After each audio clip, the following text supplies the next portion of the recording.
Hello and welcome everybody to today's SCOG virtual lecture. Before we start with our lecture guest speaker today, I have a couple of announcements. First, I'd like to draw your attention to our next lecture series in 2 weeks by Gabriela Salinas.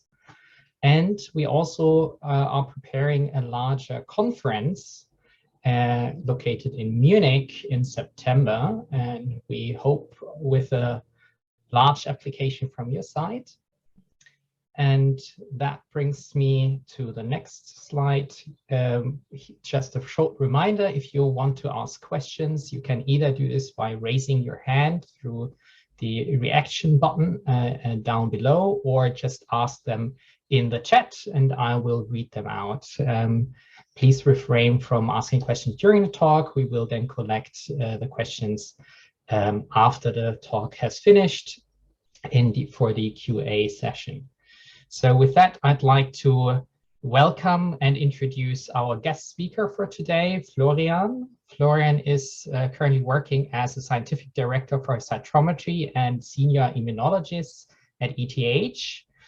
He graduated with a PhD in molecular life sciences in 2014 from Zurich, University of Zurich, and then spent his postdoc years at Fred Hutchinson's. And his main research interests lies in unraveling the roles of dendritic cells and T cells in health and disease. And along these lines, he will present today his work on disentangling the human tumor-unique immune alterations from non-malignant tissue inflammation using multi-omic single-cell analysis. Welcome and have fun. Thank you very much for the kind introduction. I'll start screen sharing. And thank you all for joining today's talk. Thank you for the kind introduction. As said, I'm currently working at ETH Zurich in Switzerland, but I only started 1 month ago. So I have 2 disclaimers. The first one is all of this work that I'm presenting today has been done at the Fred Hutchinson Cancer Research Center in Seattle, United States, over the past 5 years. And also I want to have this note here that part of the single-cell RNA sequencing experiments that we are describing have been financially supported with reagents from BD Biosciences and Illumina. I'll start with a brief introduction, brief overview of this talk. I will have a brief introduction to tissue-resident immune cells, since these are the focus of the work that we've been doing. I will highlight the experimental approach that we choose to disentangle what we believe are truly tumor-unique immune phenotypes from more general inflammatory patterns in human tissues. And the main focus of the talk will be various single-cell data sets that we generated to study this question and to reveal novel potential targets for immunotherapy. So I'll start off with the introduction to tissue-resident immune cells. When you're studying the human immune system, for a long time, people have been focusing on blood, which is very valuable and has provided key insights into the function of human immune cells. However, over the past decade, several seminal papers and work from several groups, for example, from Dana-Farber, have highlighted that immune cells that are permanently resident in non-lymphoid tissues have very distinct phenotypes and also very distinct functions, mostly in a tissue-specific manner, and they are critical contributors in health and in disease. One of the most well-studied subsets are tissue-resident memory T cells, preferably CD8 TRMs, and they've been implicated as being critical for defense against infections, but also as contributors to diseases like, for example, inflammatory diseases or transplant rejection or GVHD or autoimmune diseases. And they've also been implemented as critical defenders against the growth of cancer. There are, of course, other cells that are tissue resident. I'm not going to talk about all of these, but one other obvious subset are dendritic cells. And these 2 cellular subtypes are what we are primarily interested in.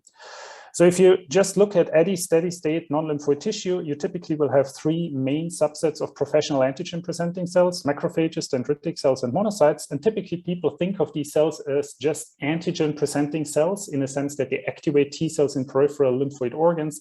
However, all of these cells are present in tissues, And there they express co-stimulatory molecules, they release cytokines, and thereby influence the function of T cells in the local tissue microenvironment.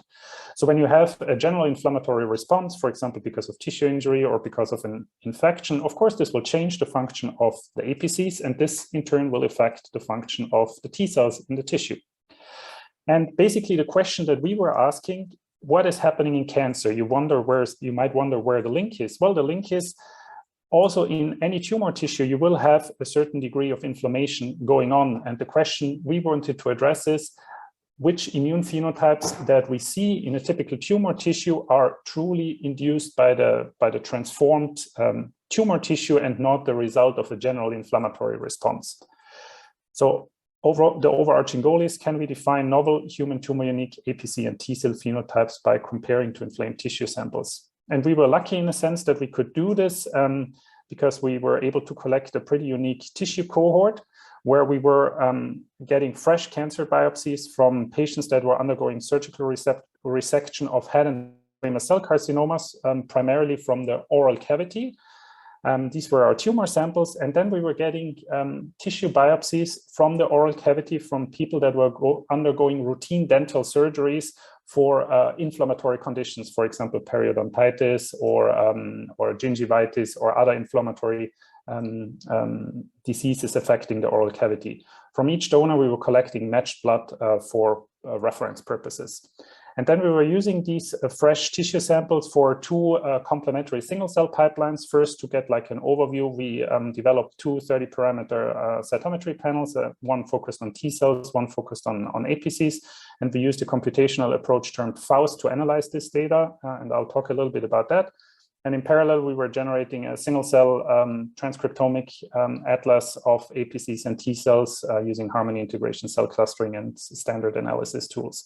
After that, we were focusing on identifying crosstalk between APCs and T cells using MichNet, and I'll talk quite a bit about that. And more importantly, and I think what is unique to our, or not unique, but what makes our work maybe valuable is that we actually followed up on our single cell data to do follow-up experiments and additional profiling of the cells using in vitro assays. So if I start off throughout my presentation, you will see the blood always in blue, our inflamed oral mucosal tissue samples in orange, and our tumor samples in red. And we, of course, started off with the main cells that are implicated as being critical for anti-tumor immune responses, which are CD8 T cells or CD8 tissue resident memory T cells. We didn't see any difference in the expression of tissue residency markers between our tumor samples and our oral mucosal tissue samples, which is maybe not so surprising. However, we also didn't see a difference in the expression of PD-1, which is considered one of the markers for exhausted T cells, or TCF, which is a transcription factor that has been implicated in the development of T cell exhaustion, or CD39, which at some point has been proposed to be a marker for T cells infiltrating a tumor that are actually responding to the tumor. As you can see, they were mostly very similar between the tissue samples, but most of the time very distinct from peripheral blood, again highlighting that it's important that we study immune cells directly isolated from human tissues. The same was true when we were looking at the main antigen-presenting cell subsets. I'm not showing you all the graphs for the abundance of these cells, but just some phenotyping graphs here, because, for example, if you take CD206, which is commonly used as a marker for M2 macrophages or M2-like cells, there was actually also no difference between our mucosal tissue samples and the tumor samples, which you can see in these histograms over here, up here, and down here, quantified across all the samples that we collected. Here on the right-hand side, you see a heat map representation of all the markers that we analyzed in our panel: blood, oral mucosa, HNSCC, for different subsets of dendritic cells. Up here, CDC2s and DC3s, and here CD14 positive cells, which would be monocytes or macrophages. And you probably immediately recognize that for many of these markers, there's a difference to the blood, but between the tissue samples, the expression pattern is relatively comparable. So overall, what our data so far indicates is that the immune infiltrate in inflamed and tumor tissues is largely congruent, including T cells with an exhaustion phenotype. So of course, with the type of manual analysis that I've been showing you so far, it's hard to fully grasp these cytometry data sets, as I'm sure you're all aware of. And there are a bunch of computational tools that you can use to explore these data further. We chose to use a computational tool from a collaborator at the Fred Hutch to address which of the T-cell phenotypes are truly unique within our cytometry data set. The tool that we used is termed FAUST, which stands for Full Annotation Using Shape-Constrained Trees. And I'm not going into all the details of that method. By now, it's actually published in I think, Cell Patterns. It's a really cool tool in that sense that it basically does exhaustive gating on a per sample basis across all the samples. It assigns scores to the individual markers, and it does a differential abundance test, and then, so to say, spits out phenotypes that are distinct between two different conditions, which in our case were the tumor cohort versus the inflamed tissue cohort. The output, in a way, is very easy to interpret, but in a way it's also very boring because it's basically a list of markers, which I'm putting up here. Of course, you also get histograms and other plots.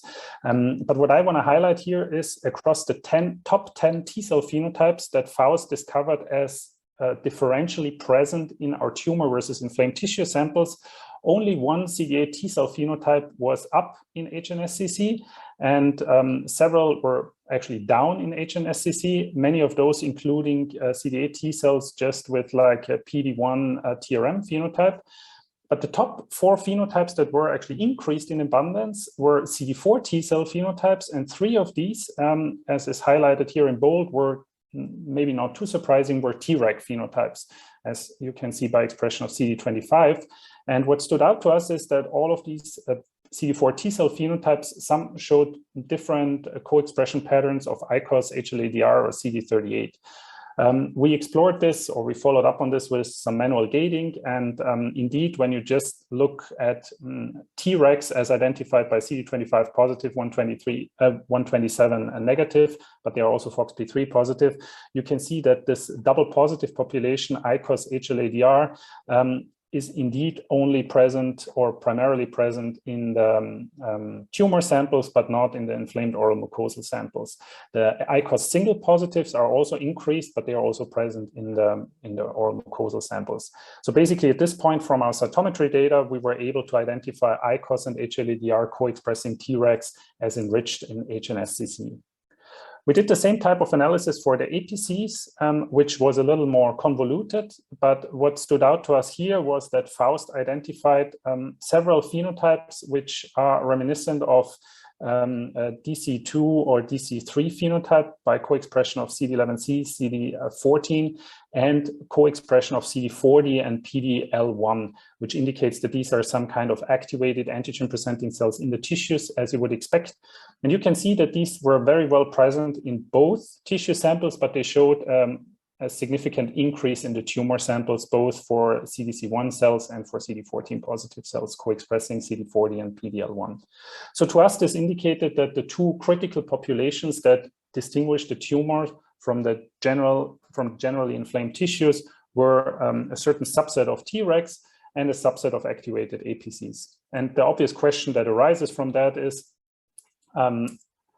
which unique signals might be exchanged between APCs and T cells? And there are various ways how you can explore this. These days, you might probably want to do spatial transcriptomics to explore that further. 4 years ago, that wasn't really a thing, so we didn't do that. However, we did generate a very, very extensive single-cell RNA-seq data set from our primary human tissue samples. So here's just a summary of what we did. It's the same tissue cohort that I introduced at the very beginning. And to ensure that we also cover rare T-cell subsets and rare APC subsets, we basically sort enriched the pan T-cell population, the pan lineage negative HLA-DR positive population, so we excluded T cells, B cells, and then K cells for that sort. And then again, we did harmony integration, cell clustering, and gene discovery. What I want to highlight here is that we have a total cell count that is close to 150,000 cells, which makes this one of the, I mean, now with the tabula sapiens, of course, there are even more extensive data sets, but until recently, this was one of the most extensive tissue-derived single-cell data sets that was out there. We did data-driven annotation of the cell types using single R, which you can see over here. Basically, we can find, of course, all the T cell and APC subsets, and the APCs are over here, the T cells are over there. But what I want to highlight here, that in that single cell RNA-seq data set, if you just look at the UMAP plot and you color it by tissue origin across all donors, you can immediately see that the majority of cells is very distinct from the blood, with some cells co-mingling. But for the oral mucosal and the HNSCC cells, you again see that they actually group pretty much together on the UMAP plot, again indicating that there is quite a large congruence between the phenotypes that you can find in the inflamed tissues relative to the tumor tissues. So we started to explore that data set in a variety of different ways, and I'm not able to show you everything that we did, but I want to highlight on the most important findings. My interest was initially in the APCs only, so this is what I explored the most in depth. So when you zoom in on the APCs in that data set, which are 50,000 cells, and you recluster them, and then you basically annotate them based on canonical lineage, trying not to overcluster the data, then you end up basically with established lineages, including this subset of MREC DCs, which is a migratory, a highly active DC subset that has been described by the Mair laboratory in a Nature 2020 paper for the first time. So we see these cells as well very clearly marked by expression of CCR7, CCL19, LAMP3, and the CSF2 receptor alpha chain. What is interesting is, again, if you look at the relative abundance of these different APC clusters across donors, you can, of course, see that is primarily made of monocytes, classical and non-classical monocytes, and some CDC2s. And in the tissues, you see a drastic shift towards the CDC2s, CDC1s, and DC3s. However, overall, the abundance between the two tissues is not too different, which is basically what we've seen in our cytometry data as well, except one surprising finding that I'm not going to discuss in more detail today is that there was actually an increase in HLA-DR expressing mast cells in the tumor samples, which is maybe something that would be worthwhile exploring in the future.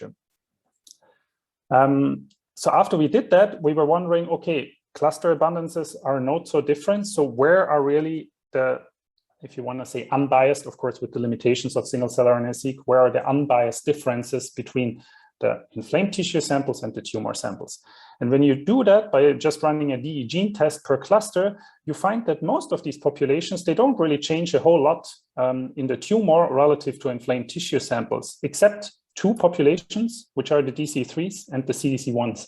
The CDC1s have been implicated in anti-tumor responses as cross-presenting DCs. So in a way that was expected, but we were still surprised to see that those two populations were the only ones that showed a larger change in their transcriptome between our tissue samples. And when we explored these differentially expressed genes in more detail, which I'm just showing you here for the DC3 cluster, it was again interesting in a way. Up here, I'm highlighting three genes, CCL4, CXCL3, IL-1 beta, which are all important pro-inflammatory chemokines and cytokines that are not really different between the two tissue samples. But then we were able to pull out some co-stimulatory molecules, like, for example, CD81, and some chemokines and cytokines like CXCL16 and TGF-beta, which indeed showed differential abundance, differential expression between the tumor samples and the inflamed tissue samples.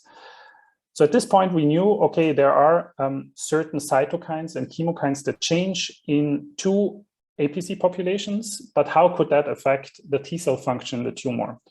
And for this, we took advantage of a pretty amazing tool that is out there. And again, I'm sure many of you are aware of that. It's termed NicheNet, and has been published in 2019 by the group of Ian Sayce in Nature Methods. It's a truly amazing tool, and I recommend you to read that paper.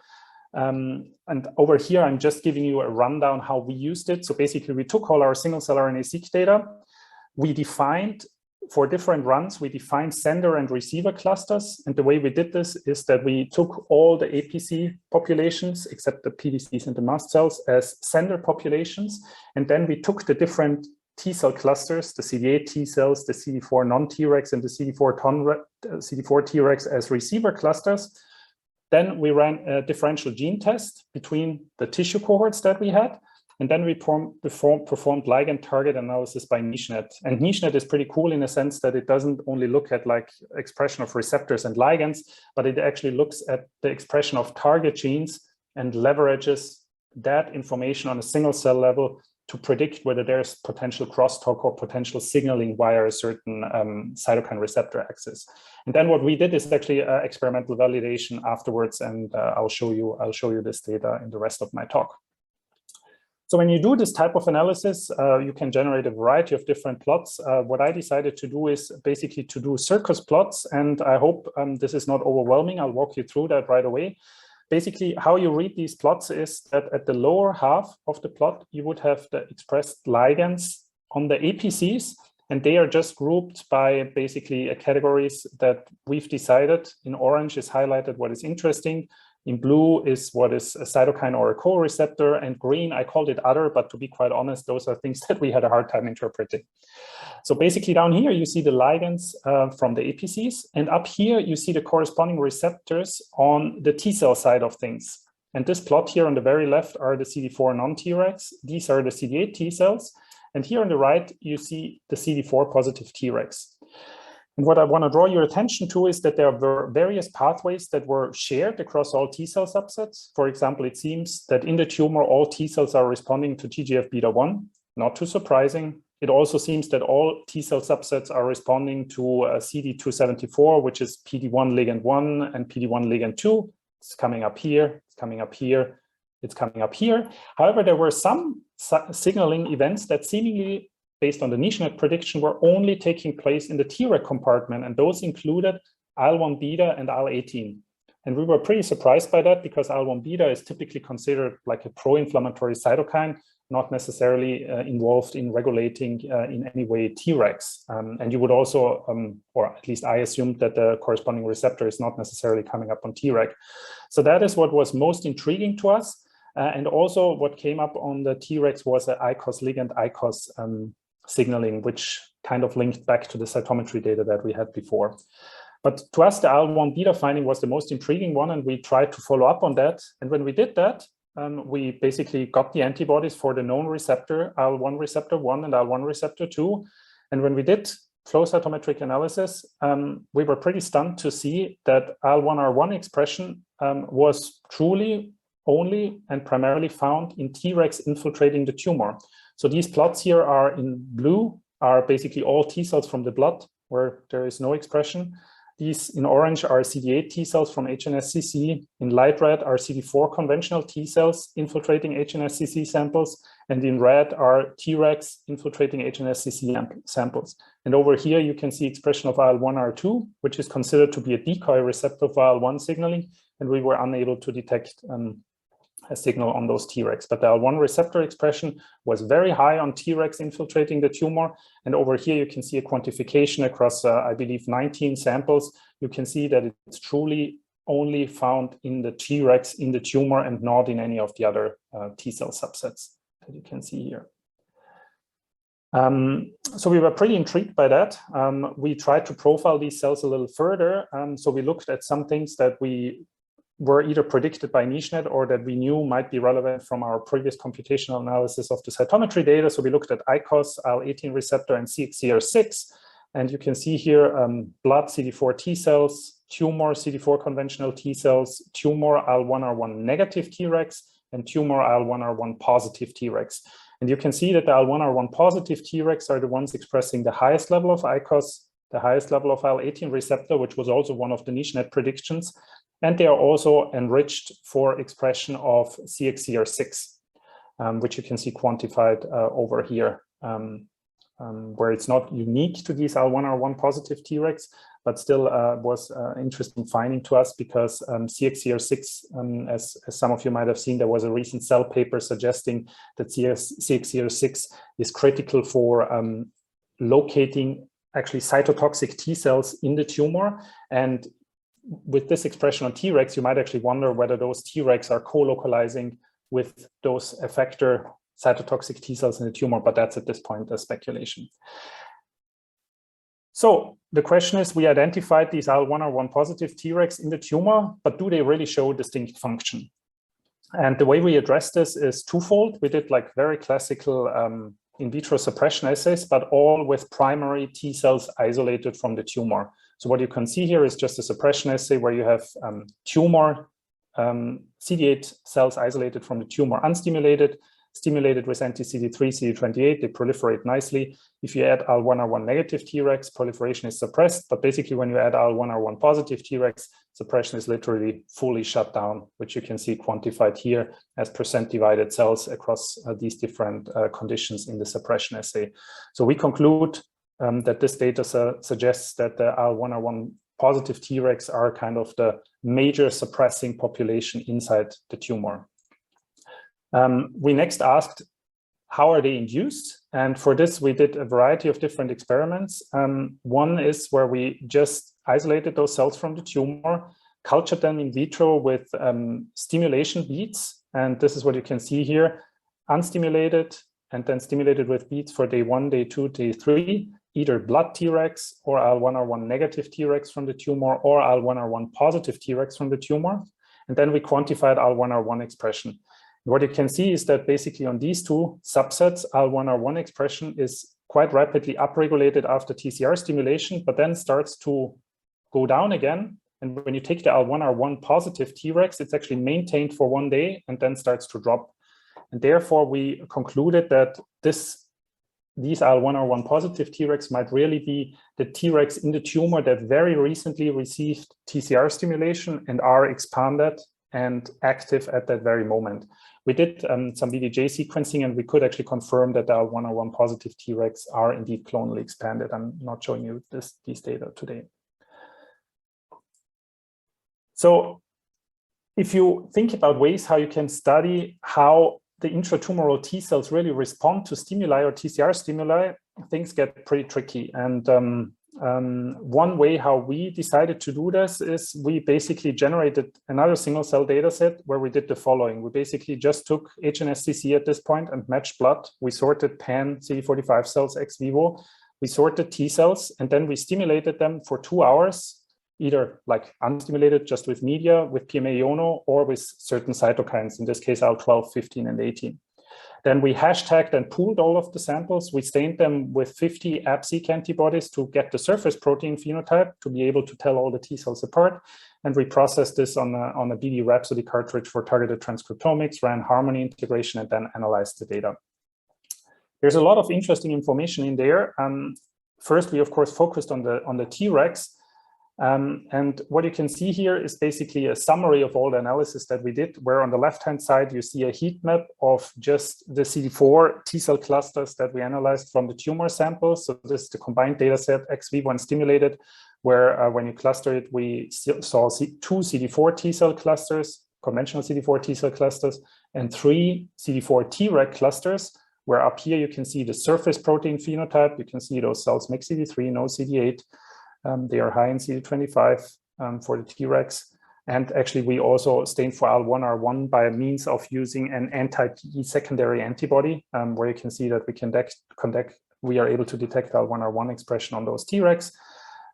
So these are the proteins. And down here, you can start looking at transcript, which provides some quite interesting insight, one of which was that there was this third relatively small Treg cluster, which was marked by expression of genes indicating proliferation, TOP2A, that's topoisomerase 2, Ki67, and this kinase here. And this Treg cluster was very close to our IL-1R1 Treg cluster, again corroborating our suggestion or what our data previously suggested, that these are actually the activated cycling Tregs in the tumor. And then, of course, you can do, in a way, you can explore these data in a way where you can actually use the surface protein phenotype to identify the Tregs, and then compare unstimulated with stimulated and look at transcript and protein in parallel, which we did in a variety of different ways. And one thing that we could see is that the IL-1R1 protein positive Tregs, if you stimulate them, those are the ones that most drastically upregulate CTLA-4, again, suggesting that those are in the tumor the most suppressive Tregs. So that was the main finding for the TRex side of things. But for the purpose of this talk, I also want to show a little bit on the effector side of things, which we didn't really put in the paper. But I found it pretty amazing that when you do this type of short-term stimulation assay, because people talk about T-cell exhaustion in the tumor all the time, and when you actually look at what the T-cells are able to do, which is what I'm trying to highlight here. So we basically used surface protein phenotype to identify CD8 T-cells, TRex and non-TRex, just the same way as you would do them in a cytometry assay.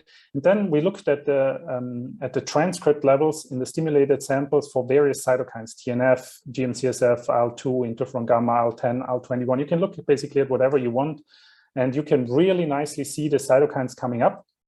And there were several surprising things. First, the CD8 T cells, they just make IL-2 and gamma as a normal T cell from the blood, basically, or even more so. While for the TRex, of course, you don't see IL-2 and interferon gamma coming up. You see some IL-10 and IL-21 in the TRex. However, the majority of IL-10 was actually more in the non-TRex fraction and also some in the CD8s. And you could also look at transcription factors like, for example, TBET, which we saw primarily coming up in the CD8 T cells, but also in some of the TRex, which is also interesting because the Rudensky group had a paper suggesting that the TBET FOXP3 co-expressing TRex are actually the most suppressive ones in a tumor microenvironment. Anyhow, so this is a single cell data set that I think is pretty exciting, and so we all put that in a public database. So if you feel like exploring that a little further, go for it. I think there's quite some exciting things in there. This brings me to my last data slide. So after we were pretty confident that those TRex that we identified are the most suppressive ones in the tumor are very distinct from generally inflamed tissue samples, we were wondering how could you potentially target those? And for this, we just went through all the markers that we analyzed. And then what we found is if you just take total CD45 live cells from the tumor, so without any pregating on T cells or on, let alone TRex, basically you just take all immune cells in the tumor and you gate on ICOS and IL-1R1, and you take whatever is double expressing ICOS and IL-1R1, then those are almost to 100% the TRex, meaning you could use those two markers to truly specifically target TRex only in the tumor without affecting TRex in other organs or in the peripheral blood, because those two markers are not expressed by those Tregs. So this is something that we hope that could potentially be studied further, and potentially these two markers could be used as targets to get rid of the most immunosuppressive Treg population in the tumor. Over here, you can just see the quantification. So I think this brings me to my summary. So we should be pretty good on time for a nice discussion. So what we think our data shows is that the immune infiltrate in inflamed tissues and tumor tissues is largely congruent, including T cells with an exhaustion phenotype. Very specific APC subsets, TC3s and CDC1s, upregulate distinct cytokine and chemokine modules in human tumors relative to inflamed tissue samples. The niche net analysis we did and the follow-up validation experiments revealed a tumor-enriched Treg population that is specifically expressing the IL-1 receptor type 1. And overall, we think that our data set or our work could serve as a blueprint to identify truly tumor-unique immune alterations also in other solid human tumors or in other disease settings where you want to exclude that general inflammatory background or noise that you might see in other setups. I want to end with the acknowledgements. Some funding agencies. I was supported by an Intersect Fellowship for Computational Immunologists from the American Association for Immunology and from Isaac and also from the Fred Hutch. I very much want to thank my PI at the Fred Hutch, Martin Prelich, for providing such a great work environment. All of this work was done together with Jamie Erickson, who now left to work at AbbVie, another colleague at the Fred Hutch, our computational collaborators, our clinical collaborators that provided us with the tissue samples. And I also want to highlight our industry partners, specifically Aaron J. Tisnick from BD Biosciences, without whom we wouldn't have been able to get all these great insights that we did. So this is my current contact address at ETH, if you feel like shooting me an email for further discussions. And I very much thank you for listening to my talk, and thank you for your attention, and I'd be happy to take any questions. Thank you. Yeah, thank you very much for this awesome talk. We're open up for questions. So either raise your hand through the reaction buttons or write your question in the chat. Perhaps I can start then.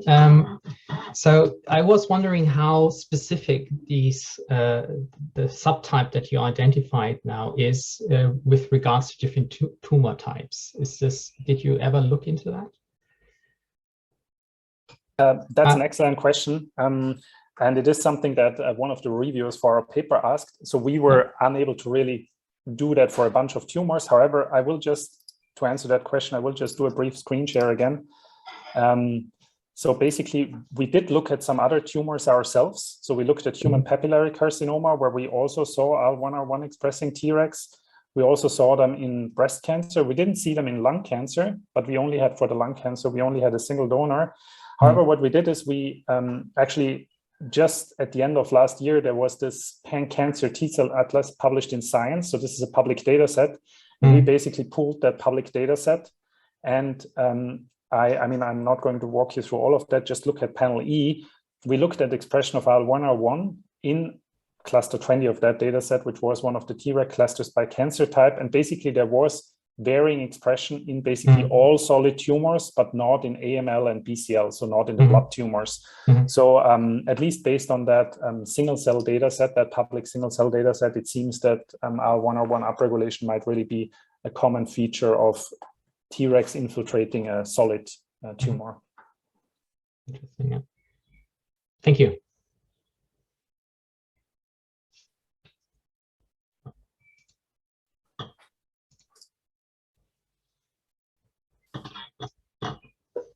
There's also a larger collection now of tumor infiltrating tissue T cells collected by Nicolas Borcherding. Perhaps that's also a good source to look into. Yeah. Oh, thank you for. It's also with TCR sequencing as well, so this might be quite interesting then. Yes, definitely. That's actually one of the things that we did before I left. We generated one more data set where we had actually TCR, whole transcriptome, and surface protein phenotype for tumor and lymph node and blood for 3 matched donors. And we are hoping that the TCR information for lymph node relative to tumor might provide some information as to where those Tregs arise, whether they are arising in the tumor or in the draining lymph node. But we haven't analyzed that data yet, but I'm pretty excited about it. Cool. Maren is asking a question. Hey, Florian. Thank you for this excellent talk. I was wondering, now that you have discovered these T regulatory cells, where do you go from there? So what is like the next step from your discovery? I mean, what I think the 2 questions or the 2 next steps are, first, I think it would really be required to have some kind of spatial technique where you can see specifically those clonally expanded AL1R1 expressing Tregs. Where do they localize in the tumor? Are they potentially really co-localizing with a certain APC subtype and the effector CD8s? And which would be, for example, the adhesion molecules or the chemokines that drive this interaction? And could you disrupt that specifically to get the Tregs away? So more the basic biology question, where are those cells and with whom are they truly interacting? Because so far the niche net is great, but it doesn't really show you what's going on in the tumor. Yeah, exactly. Yeah. So I think that would be exciting. Maybe with the next generation spatial omics, you would be able to do that, or maybe with something like Codex or so, which we weren't able to do. And the other thing is really the clinical relevance. So the people in Seattle, we got some money to make a bispecific antibody, ICOS IL1R1, and use that to really deplete specifically those Tregs in the tumor. I think that could potentially be a therapeutic way of getting rid of the Tregs in the tumor, potentially. Okay, thanks.